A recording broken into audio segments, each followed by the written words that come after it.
North of the Blackwater, the Riverlands were ruled by the bloody hand of Harren the Black of House Hor, king of the Isles and the Rivers. Harren's iron-born grandsire, Harwin Hardhand, had taken the trident from Argilax's grandsire, Erek, whose own forebears had thrown down the last of the River Kings centuries earlier. Harren's father had extended his domains east to Duskendale and Rossby.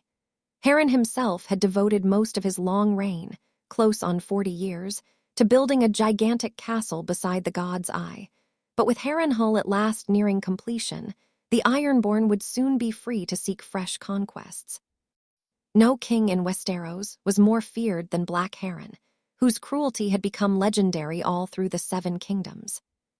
And no king in Westeros felt more threatened than Argilac the Storm King, last of the Durrandon, an aging warrior whose only heir was his maiden daughter. Thus it was that King Argilac reached out to the Targaryens on Dragonstone, offering Lord Aegon his daughter in marriage, with all the lands east of the God's Eye from the Trident to the Blackwater Rush as her dowry. Aegon Targaryen spurned the Storm King's proposal. He had 2 wives, he pointed out. He did not need a third.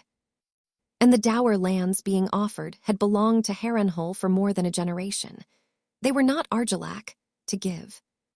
Plainly, the aging Storm King meant to establish the Targaryens along the Blackwater as a buffer between his own lands and those of Harren the Black.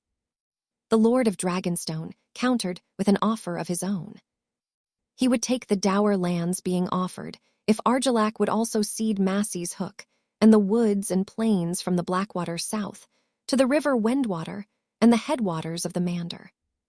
The pact would be sealed by the marriage of Argilac's daughter to Orys Baratheon, Lord Aegon's childhood friend and champion.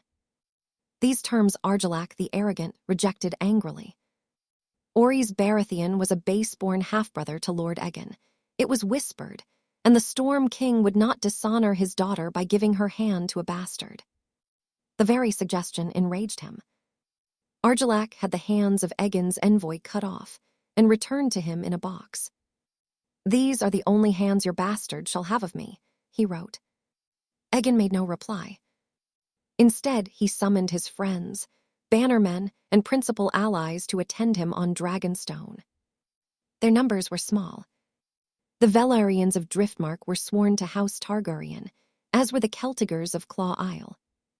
From Massey's Hook came Lord Bar Emmon of Sharp Point and Lord Massey of Stonedance, both sworn to Storm's End, but with closer ties to Dragonstone. Lord Aegon and his sisters took counsel with them, and visited the castle Sept to pray to the Seven of Westeros as well, though he had never before been accounted a pious man. On the 7th day, a cloud of ravens burst from the towers of Dragonstone to bring Lord Aegon's word to the 7 kingdoms of Westeros. To the 7 kings they flew, to the citadel of Oldtown, to lords both great and small. All carried the same message. From this day forth there would be but one king in Westeros. Those who bent the knee to Aegon of House Targaryen would keep their lands and titles. Those who took up arms against him would be thrown down, humbled, and destroyed.